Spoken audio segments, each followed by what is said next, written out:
I'm getting married in 2 weeks and I am totally screwed. I literally need to get this off my chest. I feel like I am going insane. My fiancée Sarah and me have known each other for about 6 years, engaged for 1. Our wedding is scheduled to take place in just 2 weeks and I just witnessed something that is making me feel like I am making the biggest mistake in my life. Tonight Sarah and I were taking a rare opportunity to relax at home. Sarah was in the kitchen making dinner while I was out back working on one of my projects. Anyway, as you do when you're doing heavy labor, I get thirsty and come back to the house to get a drink where I see Sarah at the counter preparing dinner and talking on speakerphone. I recognize the voice instantly as my brother-in-law Marty. Now, this is where my brain gets totally twisted. Marty asks Sarah where her sister Evelyn is as he's been trying to get in contact with her and she's not answering texts.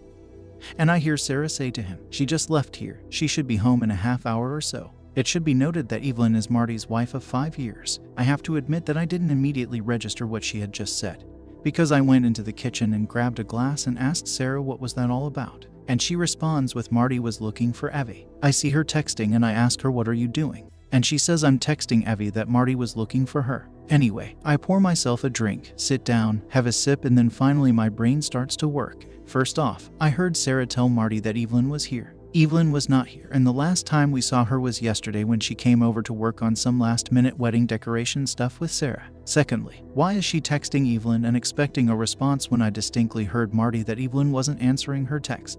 Lastly, why the hell would she tell Marty that Evelyn should be back in 30 minutes unless she either knows where she is or she is right now in front of me, texting her to tell her to get her butt home quickly? The only conclusion that I came up with is that Sarah is lying to Marty about the whereabouts of her sister and is probably warning Evie that Marty will expect her home in half an hour. I then spent probably the next 5 hours concocting various explanations for this behavior, some decent, some downright horrible, and playing them back in my head. I wanted, really badly, to ask Sarah about this, but at the same time, if what I think is going on, then I doubted I'd get a straight answer. Which brings me to about an hour ago. I woke up around 1 a.m. to use the toilet and I couldn't resist the urge to check Sarah's phone. We both know each other's pins, so this wasn't a difficult thing to do. Anyway, I grabbed the phone, retreated to the bathroom and unlocked it, and yup, it was exactly what I was afraid of and probably what most of you were expecting. Sarah's sister Evelyn has been having an affair for about 6 months with a coworker, and Sarah has been helping Evelyn cover it up for almost that entire time. There are literally hundreds of texts between them discussing it, discussing the coworker, discussing sex stuff, really embarrassing things about my brother-in-law, just stuff that makes my stomach churn, and here is my soon-to-be wife going along with all of it without batting an eye. I took some screenshots of the entire thread, put the phone back where I found it, and then retreated to my home office to find myself here typing it all out on Reddit simply so I can avoid the primal scream that wants to come out of my mouth right now. I am totally 100% screwed. Reddit, I cannot marry Sarah. I just cannot do it. I can't think of any reasonable excuse she could offer me about assisting her sister in this affair and victimizing not only Marty, but their 2-year-old daughter as well. On the other hand, myself, my family, Sarah and her family have all sunk an enormous amount of money into a wedding that is supposed to happen in around 2 weeks. There is no way we are getting any of that money back. On top of that, I feel like an absolute fool. Like, how did I not know this woman was like this? And what the hell am I going to do? I can't marry her. I absolutely cannot. However, I still want to. She's beautiful and fun and kind, and I thought we had a bright future ahead of us. She's never done anything wrong to me, but I just can't see her the same now. It's like a big black stain on an otherwise beautiful picture. I just don't know how the fuck I got this so wrong, and I'm absolutely dreading doing what I know I need to do. I feel like I want to vomit or break something. Edit. Guys, you don't need to convince me to not marry Sarah. That's obvious. The wedding is off. I'm just trying to figure out my next steps and work up the nerve to do it. There's an incredible amount of pressure on me from the expectations of everyone, but I'm not going to buckle under it. I just am not relishing having to deal with the fallout, and I'm more than a little angry that I'm in this situation. Edit 2. It's 5 a.m. I have work in 3 hours and I'm running off a couple hours of sleep.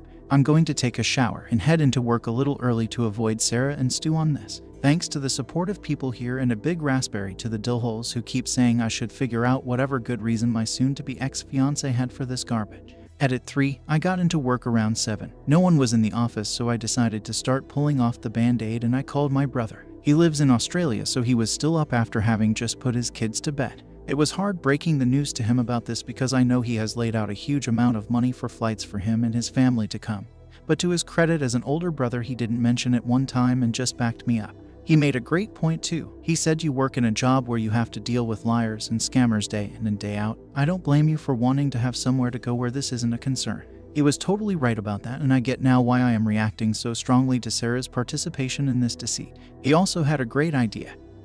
He was going to take his family down to Florida to do some sightseeing and visit the parks. Well, now the kids will be accompanied by their uncle as well. It should be easy since we were going to honeymoon there as well, and we were planning on meeting them for a bit anyway. I'll just rebook everything to be closer to him and his family, and I'll offer Sarah's ticket to either my sister or another family member. I haven't had time to read everyone's comments, but I have answered a few. Right now I'm just sort of making myself sick by drinking cup after cup of coffee and trying to distract myself until the day gets on enough where I can reach out to Marty. Edit 4. Just did morning stand-up. My stomach is doing flip-flops from drinking about 2 pots of coffee since I got in here so early, and I absolutely cannot focus and concentrate. I feel like I can't do anything really from my side until I tell Marty what I know, so I'm just going to take a sick day and drive over to his house and see if he's around.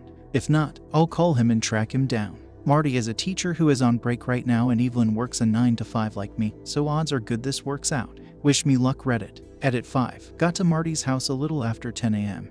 He had just put his daughter down for a nap, and we had a long, frankly brutal talk in the kitchen. Basically, he suspected this for a couple of months now, but Evelyn has been very good at covering her tracks. Obviously with the assistance of Sarah and a couple of their mutual friends. I unfortunately do not have all 6 months of text messages, just a couple of dozen screenshots I sent to myself from Sarah's phone, but I gave him what I have and offered to help him however I could. I am a field analyst in the CU department of a mid-sized insurer specializing in workers' compensation fraud, so I know a few things and a few people. Anyway, I am now working from my laptop in my almost brother-in-law's kitchen trying to salvage whatever I can.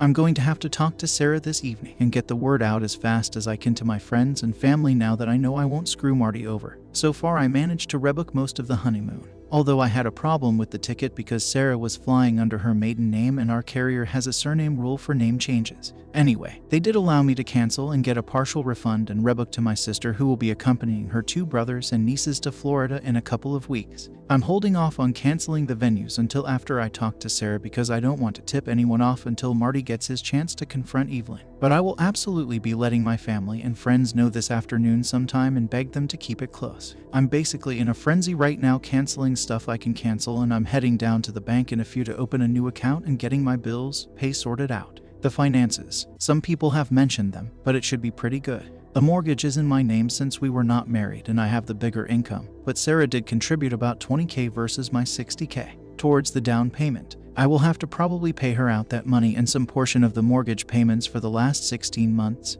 But it could be worse. Update was provided as an edit in the same post. It's about 8:30 p.m. right now, and I'm writing this from my buddy's house. His name is Mark and a former coworker of mine that is also in the same field of work. As I mentioned in a previous update, I work as a field analyst in the CU department of a decent-sized insurance carrier. For people who don't know what that is, I'm basically a private detective. My job is to investigate what we think might be fraudulent claims in regards to workers' compensation. Anyway, as I kind of hinted at, Marty asked for my help in finding out who the other guy was that Evelyn was cheating on him with. All we had to go on was a name. Let's call him Jake. The first thing I did was not some major amount of sleuthing. It was basically just going through LinkedIn trying to find the guy through Evelyn's connections, but that brought up nothing, which I thought was strange. Marty had told me that Evelyn was supposed to go out for drinks tonight after work and that she said she wouldn't be home until around 9 or 10. He didn't have to tell me what he suspected since I pretty much understood right away. I told him that I would help him, but he needed to come with me. I then contacted my buddy Mark, explained the situation to him, and had him agree to meet us later in the day. The first thing we did was drive over to Marty's parents' house so that they could watch their granddaughter. I don't know what Marty told them as I waited in the car. After that, we went to Evelyn's place of work. It's one of those large commercial strip mall type centers with all of these nondescript offices in a row and a large, non-gated car park. We drove around until we found Evelyn's car, and then I had Marty unlock it with the second set of keys. I then gave Marty a voice-activated recorder and a GPS tracker to place in the car. Once done with that, we left, parked a bit down the street, and waited for my friend to arrive and for Evelyn to leave the business. Mark shows up about 20 minutes later, hops in the car with us, and around an hour after that Evelyn comes out of her office with 2 of her girlfriends and a tall, younger-looking man with sandy blonde hair. They are obviously holding hands, and I'm like, damn Evelyn, you're making it easy for me. I take a couple of pictures from the car and then wait for Evelyn to leave in hers, and I start tracking her. At first I thought she might go right to a hotel or something, but she didn't. Instead, she drove to a reasonably nice bar and grill in a nice section of town and parked on the street. I drove by her as she was getting out of her car and entering the establishment, and then found my own parking spot and went over the plan. First, we sent Mark in, since no one knew him. He had basically 2 jobs. First, try to get any compromising pictures he could of Evelyn and Jake, and second, to be my alibi. Marty and I waited in the car for around 20 minutes until I got the first in the series of text messages from Mark. They were pictures of Evelyn and Jake making out in front of their 2 female coworkers. Marty's suspicions right. They were helping Evelyn hide the affair from him. He was obviously very upset and angry. Evidently, one of the coworkers is married, and as a couple they are good friends with Marty and Evelyn, both of them having toddlers around the same age. I ask Marty if that's enough for him, but he says he still really wants to know who this guy is. I try to tell him that we can find out later, but he's practically begging me at this point. So I tell him to wait, text Mark that I'm coming in, and then enter the bar myself. First thing I see is Evelyn and her crew laughing and drinking at one of those tall round tables near the front window as I enter. I stop for a moment, pretend to be surprised, and then call out to Evelyn. Evelyn, hi, what are you doing here? She's obviously shocked to see me, and everyone around her tenses up immediately. Evelyn quickly introduces me as her sister's fiancé and says that we are getting married in 2 weeks. There are a lot of congratulations from everyone. I thank them and then stick out my hand to the blonde guy and introduce myself with my full name, hoping that he'll respond in kind. He does, and I'm a bit taken aback. He's not named Jake. I introduce myself to everyone else and then tell Evelyn that I'm here to meet a coworker. I wave to Mark and then excuse myself. Once I get over to Mark, I tell him the guy's name, and we both whip out our phones and go to work. It doesn't take long for us to find him. He's got social media profiles and a couple of court case judgments against him. Everything sort of falls into place when we find out that Jake is his middle name. At this point, I'm basically just grateful that Evelyn isn't cheating on Marty with 2 different coworkers. Turns out that Jake is 26, married, and has a 1-year-old daughter. This just keeps getting better. Anyway, I text Marty the guy's name, and I decide I want to push my luck and tell him to wait a few more minutes. Basically, I'm playing babysitter here at the bar. I'm totally visible to Evelyn and her crew. I can see out of the corner of my eye that no one is particularly happy about this, and my presence is really ruining the night. This is good. I let this go on for about 10 minutes and then tell Marty to text Evelyn that he's spending the night at his parents' house with their daughter. It doesn't take long after that until I catch Evelyn taking out her phone, showing it to Jake, and then everyone deciding to pack up. Evelyn comes over to me, says goodnight, and asks me if Sarah and I want to come over for dinner this weekend.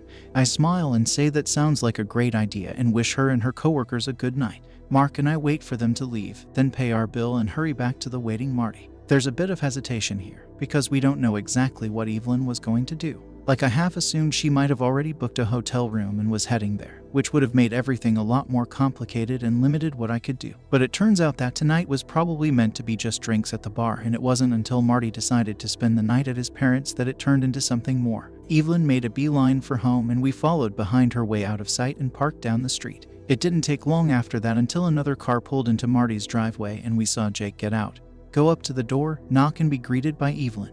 They went inside together. Now, at this point it's about 7:30 and I have my own stuff to do tonight, and I think that as a friend, I've done pretty much all I can do for Marty, and he can handle the rest himself. I mean, I feel bad for the guy, definitely, but I don't want to get any more involved in this drama than I already am, and being the wingman for him while he confronts his cheating wife is a bit much for me considering my situation.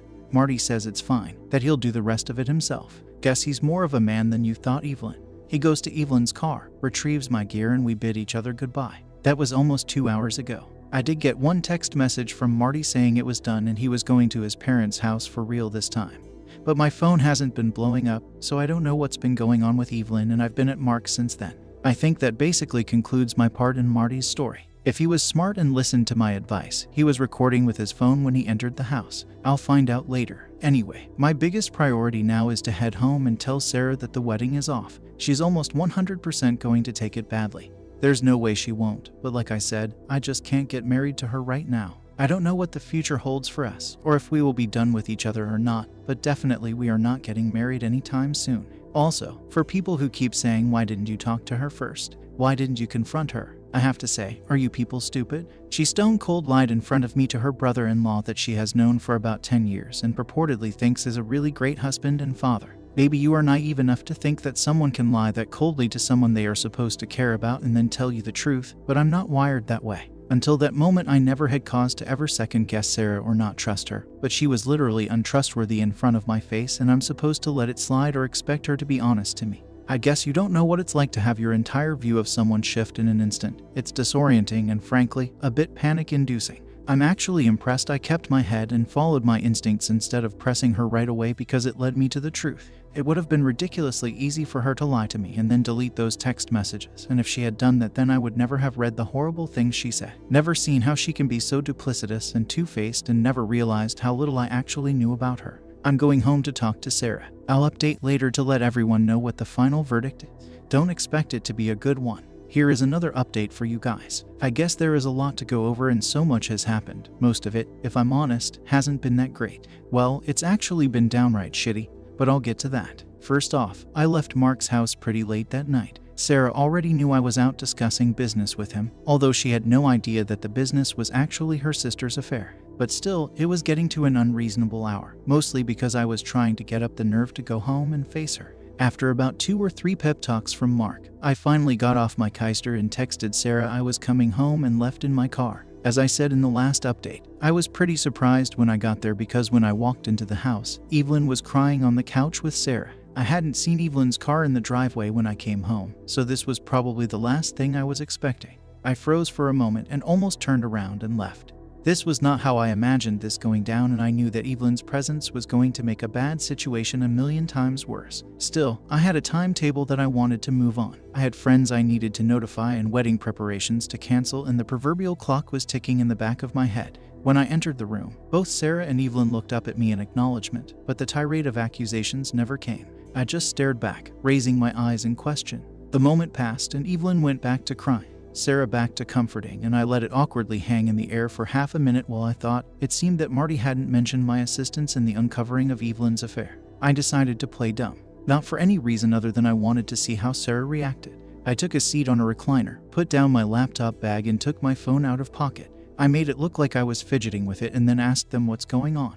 Evelyn just continued to cry, but Sarah looked at me and said Marty is divorcing Evie. Well, yes, I figured as much. I decided to push ahead with the obvious question. What for? I asked her. Sarah stopped patting Evelyn's back for a moment and looked at me. I could almost see her face twist and contort. Imagine the look a 5-year-old makes when you tell them to eat their broccoli or finish their lima beans. Evelyn shot Sarah a look that I didn't need to be a sister to understand, and there was a pregnant pause until Sarah finally said she cheated on him. Now, I have to admit, this response freaking floored me. This was absolutely not what I was expecting. Sure, the more cynical readers here might think, well, the cat was out of the bag, so there's no point in hiding it, and yes, that's true. But it's also true that she could have just as easily feigned ignorance, or even worded it another way, like Marty accused Evie of cheating instead of basically confirming it to my face. Maybe I'm being pedantic here, but it's part of my job to pay attention to not only what people say, but how they say it. Evelyn wasn't happy about this. She kind of crumpled into the couch a bit and did this strange combination of a sigh and sob at the same time.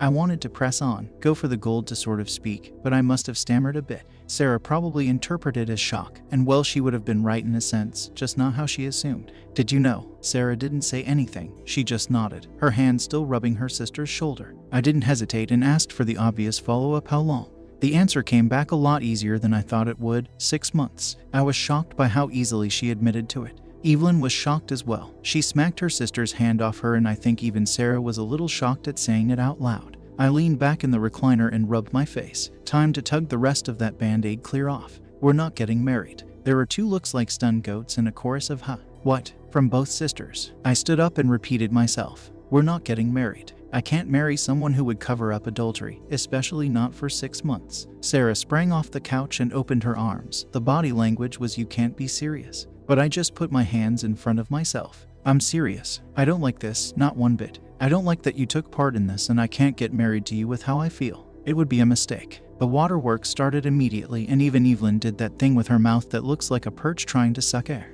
There were wails from Sarah, accusations of not loving her, appeals to my sense of duty, to the loss of money, the inconvenience to all our friends, the embarrassment of it all. It was frankly nothing I hadn't already thought about, but it definitely felt different hearing Sarah say it through body-racking sobs. It was at this point I probably made a big mistake. Well, maybe not, because I have no idea how long Marty would have kept my involvement in everything off the books. But in an effort to convince Sarah of the finality of it all, I said, look, I already canceled the honeymoon. It's not happening. I knew it was a bomb the second it left my mouth, and the explosion was damn near immediate. Evelyn, to her credit, had always been pretty quick on the uptake, which is probably how she had managed to fool her husband for so long. I could almost see the realization dawning on her when she put it all together with my appearance at the bar earlier in the evening. She screamed, "You son of a bitch," and flew across the room at me. Now, I'm not a huge guy, but I'm no slouch either. But the force that Evelyn flung herself at me had me staggering backwards, and I barely had enough time to get my hands up before she started raking my face with her fingernails. I almost lost the phone I still had in my hand, but still managed to push her away and say very loudly, "Evelyn, get off me. Sarah, get your sister under control." Evelyn made another lunge for me, but surprisingly Sarah did exactly what I asked her to and wrapped her arms around her sister's waist and held her in place. I looked at Evelyn and yelled, "Get out of here right now or I am calling the police," holding my phone up for emphasis. Sarah asked both of us to calm down. She said to me, "OP, she doesn't have anywhere to go right now and Marty took her car keys." That explained the lack of a car in the driveway, but I didn't care. I was 100% through with Evelyn and I was going to make sure she knew it. I marched into my home office and locked the door and dialed the po-po. I told them I had been attacked by my fiance's sister and had locked myself in my office, that I was bleeding from my face. Evelyn had scratched me pretty good along the inside of my left eye and that my vision was blurry and I feared for my life. I even told them that I had recorded the entire altercation on my phone. Just as I was finishing up my conversation, Sarah comes knocking on the door. "OP, please come out. We need to talk about this. And please, I love you, don't do this. We don't need to do this." And even Evelyn is sorry, she wants to apologize. I'm pretty sure that last one was a lie, but Sarah was obviously losing her shit. I didn't answer her, and her attempts to cajole me out of the office ended probably right when the police rocked up to our front door. I could hear Sarah talking to them and I decided to come out. The cops were two males. One of them looked younger than me, maybe around Sarah's age, and the other one looked older and more annoyed about life in general. I introduced myself, pointed at Evelyn, stating that she attacked me and offered to show the cops the recording I made. The younger one asked me if I wanted to press charges. I said yes. He asked me again if I wanted to press charges. I said yes again. At this point, both cops looked at each other, and before the young cop could open his mouth again, I said, "Yes, damn it, I want to press charges. I have video evidence and this is going to court, or else I'm going to call up your boss and ask him to come down and do it himself." I think they were pretty surprised that I knew his name. Not that we are friends or anything, but given my line of work I spend plenty of time interfacing with local law enforcement and I have met most of the brass or talked to them on the phone a couple of times in the last few years. Honestly, at this point, I was getting pretty hot under the collar, and while I get what these guys were thinking, I don't agree with it at all. Facts are facts. Sure, I might not be bleeding out on the floor, but Evelyn assaulted me in my own home and I wanted her gone. Thankfully, the situation didn't immediately escalate and the two officers handcuffed Evelyn and put her in the back of the patrol car. She was squealing and crying like some sort of gibbering maniac the entire time. Sarah wasn't much better. She just kept going, "No, please, no," over and over again. At this point, the younger cop circled back and asked us if everything was okay here. I just told them I was going to bed. He asked Sarah again and she didn't immediately answer, so he goes, "Is everything okay here, ma'am?" It was clear what he was fishing for. At this point, I really disliked this guy, but I bit my lip. Sarah finally realized that the cop was addressing her and she just nodded at him. Obviously, the guy is not satisfied with this and starts to ask her again, at which point I interject and say, "If you want to go on a fishing expedition, you might want to do it over there on the lawn where my doorbell camera isn't recording you." I think at this point I had pushed my luck with this guy one too many times.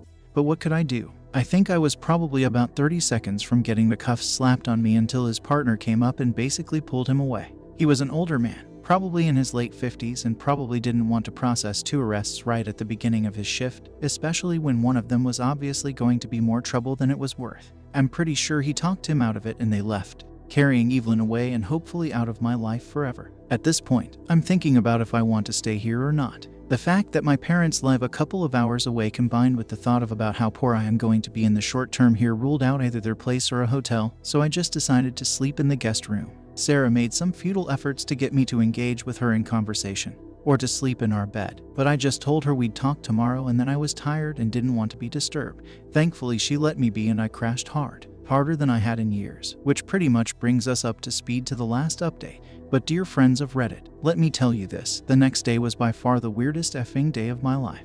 To start with, I woke up at 11 a.m. Sarah was still home. She had cleaned the house from top to bottom. I mean, the floors sparkled, the toilets shined. I could lick the linoleum in the bathroom and it'd probably be minty fresh. She had obviously been busy, but when she saw me she sort of hovered out of immediate range, not quite engaging, but looking like she wanted to say something. I get it. Last night was traumatic for everyone and she was probably uncertain. Like, did I just cancel the wedding in the heat of the moment?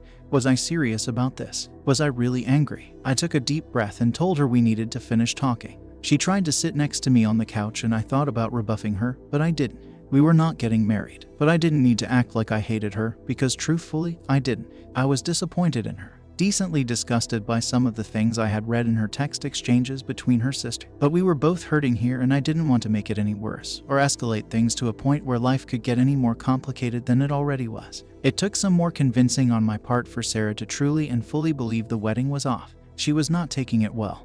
Hell, that's an understatement. She was a wreck. I think she was hyperventilating a few times. I was holding it together better, but obviously not only was this my idea, I had also had longer to come to terms with it. Finally, she asked the serious question. What about us? I know I am going to get a lot of hate from people for this, especially the kind of Redditors that think every infraction in a relationship is grounds for nuking it from orbit. And indeed, one could even say that my calling off the wedding was like dropping a Moab on our 6-year partnership.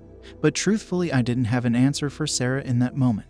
I just didn't know and I told her so. I said, I read all those text messages and it showed me a side of her that I didn't know existed and that I wasn't certain about her or our relationship anymore. I said I couldn't understand why she would go along with Evelyn putting down Marty and joining in, and even egging her on and cheating on not only him, but their daughter too. She just kept saying, I know, it was wrong, I know. I asked her for an explanation, but she couldn't provide one. She just said that she got carried away and that she had to choose her sister. I told her that I thought a good sister was someone who kept you on the straight and narrow and didn't give you a free pass to be a douchebag.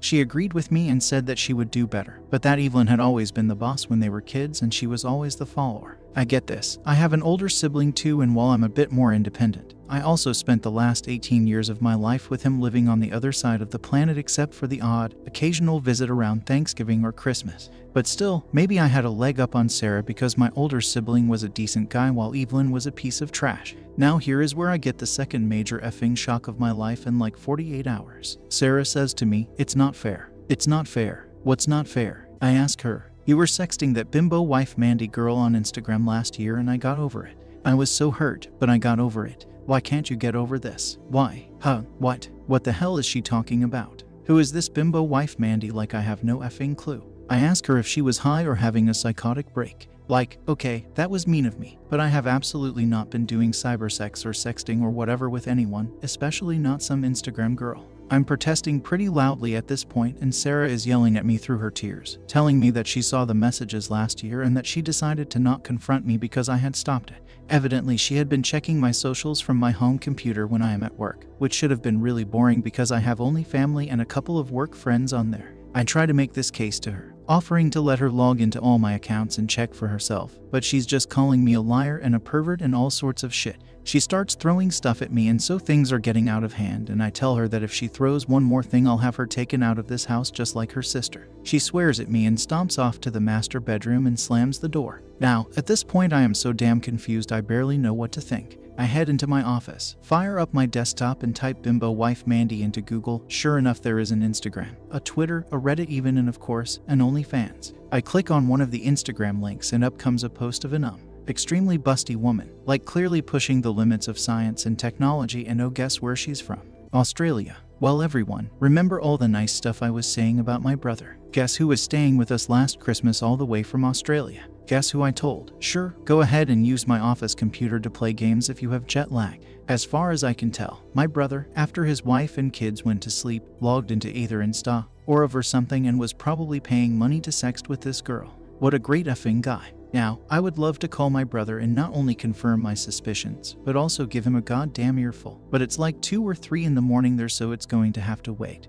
But I am crawling the walls here trying to sort out how I feel about everything. I feel totally let down by everyone. I think to myself, damn, what is this world coming to? For a brief moment, I try to connect the dots between whatever the hell Sarah saw my brother do and what she did with Evelyn, but try as I might, it doesn't really come together. Maybe she's a more tolerant or forgiving person than I am, which is why she didn't confront me when she saw this, but I wish she had. It would have given me an opportunity to directly tell her my whole personal stance on these things and to even show her how I would act. It might have influenced her in a good way later on, or maybe it wouldn't have mattered, I don't know. All I know is that this post is becoming a novel, and I have blown off most of the morning when I should be working to get this out of my head and onto this page. I feel better for doing it, but there is still probably another 2-3 posts left to tell. I'm not going to post them to this subreddit anymore. I'm not sure that they'd let me, but I will try to quietly update my profile in the next day or two with the rest of the blowout. Talking to my brother, talking to my parents and Sarah's parents, and finally where Sarah and I stand. One thing that I can say, however, is it seems like most of my immediate family relationships are incredibly strained for various reasons.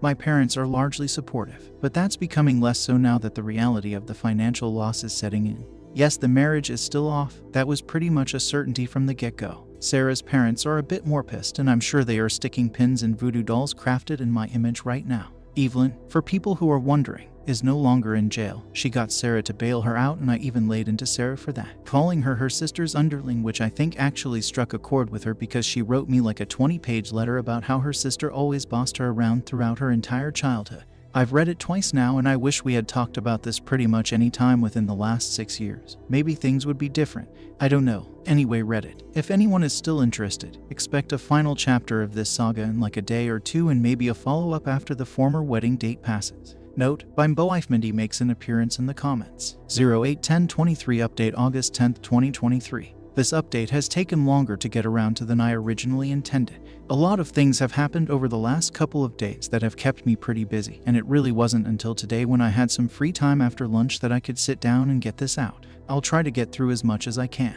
Before that, however, I just want to mention a couple of things in response to comments from the last post. I'll try to be brief. Firstly, I don't know much of what's going on with Marty and his divorce, other than to my knowledge, he's still divorcing her. Obviously no papers or anything, but the intention is clear. In addition to that, I'm not really in the position to be advocating for any sort of course of action that Marty should take, or offering him legal advice, or assisting him in doing anything to the other man, or tracking down the other man's wife, etc. Marty is a grown-ass man and he can do whatever he wants with the situation, and my position, as his friend, is just to support him and offer advice if he asks for it. Secondly, this isn't some sort of guerrilla marketing for an OnlyFans girl. If it was, I should have done it on the first post, which hit the front page of Reddit and was seen by over 3 million people. Also, given that this post got so popular on Reddit, it's not really a surprise that Bimbo Wife Mandy, another Redditor, happened to be following the story and saw her name. It could have easily been any other of the hundreds and hundreds of girls who use Reddit to post their pictures. And as a brief aside, speaking of Mandy, I have indeed talked to her. She was actually quite helpful in confirming something for me, and as a person she seems quite nice, but guys, there is no romance plans here in the future. Mandy is married, evidently quite happily so, and for almost 2 decades, and frankly, while her husband must be cool with it, she's way too much for a mere insurance guy like me to handle. Seriously. So, with that all out of the way, on to the update. Last time I wrote in, I ended it up with me assuming that my brother had used my office computer to chat with Mandy, but it was too late for me to contact him. I am one of those guys that once a problem is put in front of him, I must be actively working on trying to solve it. This is great for my career choice. But in situations like this, all I was doing was driving myself insane. So, I decided to take a deep breath, leave everything until later, and carry on with what I needed to do. First thing up was attempting to contact every person from my side that I had invited to the wedding that I had not yet informed about its cancellation. As you may recall, I had already informed my parents and had them contact my relatives on the day I made up my mind. But only myself and Sarah have the complete guest list, so I needed to do the rest myself. Out of respect for my friends, I decided to call instead of text, but this might have been a bad idea since every phone call typically resulted in a rather lengthy explanation of why I was canceling the wedding. I know I could have given some other excuse, but I wanted people to know that I wasn't being frivolous or just experiencing something inane like cold feet. It was important, not just for my own reputation, but I think in order to show respect to the people who had agreed to come on that day to support myself and Sarah as a couple. Because of this, it wasn't until late into the evening when I finally managed to contact everyone, which meant it was now morning time in Australia. I knew what I needed to do, but I wanted to make sure that my ducks were all in a row, so I took a breather and made a sandwich in the kitchen. I noticed that Sarah wasn't home. I had no idea when she left and sat down to eat and think about what to do with my brother's situation. Let's call my brother Carl for the sake of shortness here. Now, Carl and I have always been pretty close despite him being 13 years older than me. He was this sort of quasi-parental figure in my life because by the time I became capable of having long-term memories, he was already well on his way to becoming an adult. He was always generous with his time, played with his little brother when other teenagers would probably have avoided such an activity like the plague, and generally seemed very mature and wise to me growing up. Suffice it to say, I respected him greatly. The idea that he had been sexting with a girl who wasn't his wife in my house was something that I was still coming to grips with, and I needed to decide what to do. Talking to him about it was obvious. But at this point, given how much of a shambles my relationship with Sarah was, I didn't know if I cared about having him confess just for the sake of clearing my name. Was there anything to salvage anyway? I needed to, for my own sake of propriety, at least yell at him about this and convince him to stop. However, I wasn't sure if I was going to rat him out or not to my sill. It all depended on what he told me and if I believed him or not. I finished my meal and logged into Facebook and video called Carl. Now, Carl works mostly from home as a remote office worker since his field is related to it, and he's almost always available during the day, and today was no exception. It didn't even ring more than once or twice before he answered. We greeted each other, exchanged some pleasantries, and then I just sort of dove into it and asked him if he had been using my computer to sex chat women on the internet when he was visiting me. Carl's face froze and he leaned over out of frame of the camera. He was obviously closing his office door. "Yeah, I did. Why?" he said to me. I swore under my breath and explained to Carl how Sarah had thought that his flirting was me since he used my computer. I explained that I wasn't happy to take the hit for him, and I asked him point blank if Karen knew about this or not. He waffled for a few seconds, stumbling over his words, and then looked a bit sheepish and said that no, Karen didn't know, and he'd prefer if it was kept that way. He went on to explain that their relationship had been pretty rough since their youngest was born 4 years ago, mainly in the bedroom department. Carl had always been a pretty private person, especially when it came to intimate details, or at least he had always been that way when talking to his much younger baby brother. However, this time he just let it all lay out. Things had been bad. He had been tired of getting rejected. Karen was always tired no matter what he did or how much he helped out around the house. Eventually, this led to problems on his side. Some sort of performance anxiety on the few occasions where Karen would actually feel up for some bedroom fun, and things just got worse from there. Basically, he said, there's no amount of socks picked up, laundry folded, dishes washed, or time spent minding children that would get me laid. It was just not happening. So I started to spend time in my office at night working. He even did the finger quotes when saying this. Evidently, his working at night turned into a pretty hardcore addiction to OnlyFans sites, which, given the relative privacy he had in his office for legitimate work, spiraled out of control pretty quickly. I asked him if he was still doing it, and he swore up and down that he wasn't.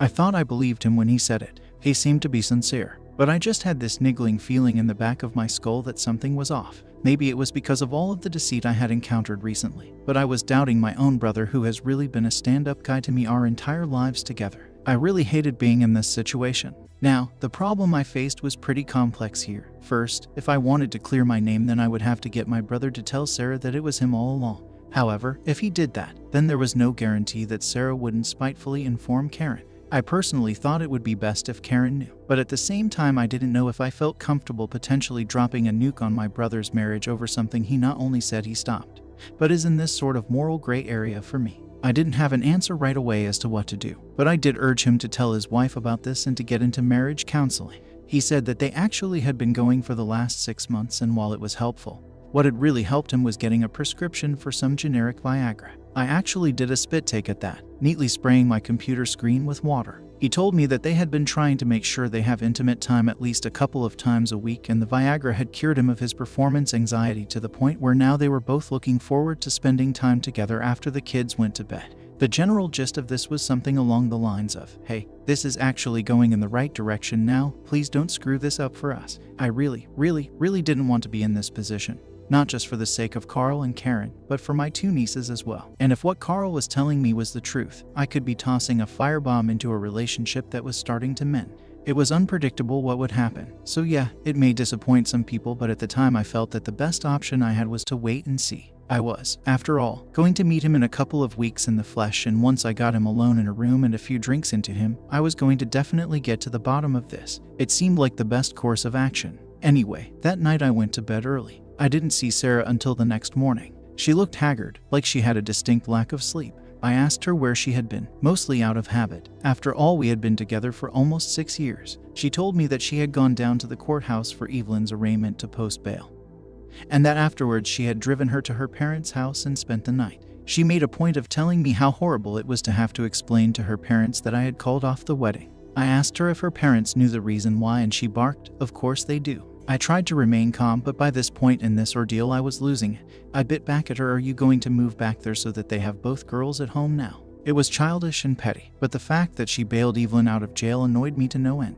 "You don't need to be an ass about this," she said, to which I said, "And you don't need to be Evelyn's FC King underling." I could see Sarah visibly flinch when I said that to her. It obviously had struck a chord, and the corners of her eyes started to tear up, and I cooled my temper. We just sort of stood there, miles apart in the living room of our house, and didn't say anything for a good solid minute or two until Sarah decided to continue talking. "Our parents are going to be here at 3. I actually face-palmed at this. I was about to go off on her for not consulting me on this, but decided that was just my own ego. After all, I did need to sit down with them and work out the details around the wedding and whatever remaining deposit we had, and I needed to, at least once, face-to-face explain to everyone why it wasn't happening. So fine, let's do this and get it out of the way. I tried to make myself busy, but there isn't much you can do on a Sunday except waste time, and time wasting isn't very enjoyable when you know you are heading into the meat grinder in just a few hours. Still, 3 p.m. came, and so did our parents. We all sat down at the large kitchen table that Sarah had bought just a month after we closed on the house. It was second-hand, from Facebook Marketplace, but she loved it because it was solid oak with a beautiful finish and capable of seating 8. She always wanted to have big dinner parties with our families over, just not like this. The next 3 hours were grueling. No one was happy, nor should they be, I guess. The best support I could get came unsurprisingly from my own parents, but even that was tempered, essentially along the lines of, "Well, it's his decision to make," which more or less means, "Yeah, we think this is crazy too, but we're still backing him." Honestly, that was fine with me. I didn't need my parents to get the stigma by association of canceling the wedding. I was fine with owning that. Eventually, we worked out a decent deal in regards to the wedding. We would try to get back whatever money we could, split it back however it was contributed, and then eat whatever losses there were communally. However, when it came to the subject of the house, Sarah vehemently objected to my idea of paying back her or her parents for the deposit. Basically, she didn't intend to move. Now, as you might imagine, Sarah and I hadn't really talked about the us or us living together situation in too much detail. The fact that I even brought up settling the house equity seemed to shock her, because the implication here is that I expect her to move out of our home. She threw a fit, and I don't blame her. I should have settled our relationship status with her first before trying to negotiate a payment plan with her parents. It really tipped my hand to everyone about how I was feeling about our relationship, and while I think our parents expected it, or at least understood, Sarah was beside herself. She was absolutely not accepting of us breaking up over this, and she made it clear. "I am not moving out of my house, and we are not breaking up," she declared. And that's pretty much how my Sunday night ended. After our parents left, Sarah and I tried to talk it out some more, but we kept running in circles around each other, and I had to curb my natural inclination to run her down until we got a resolution. Truthfully, I was pretty damn tired as well, and I just wanted to turn off my brain. Believe it or not, we just ended up sitting on the couch and watching a movie together in silence until it was time to go to sleep.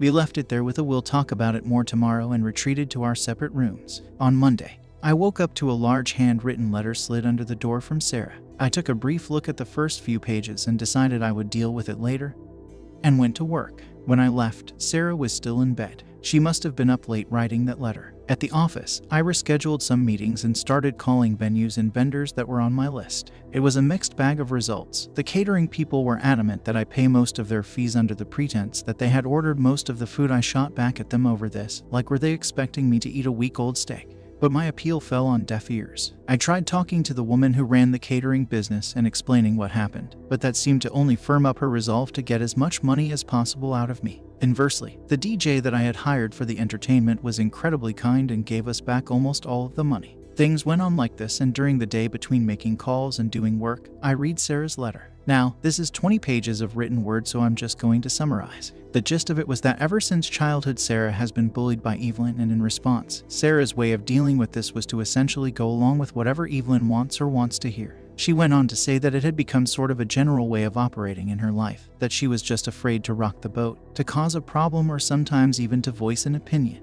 I reflected on this because, truthfully, when I look back at our relationship with a more critical eye, I kind of think that Sarah was a bit too perfect of a girlfriend.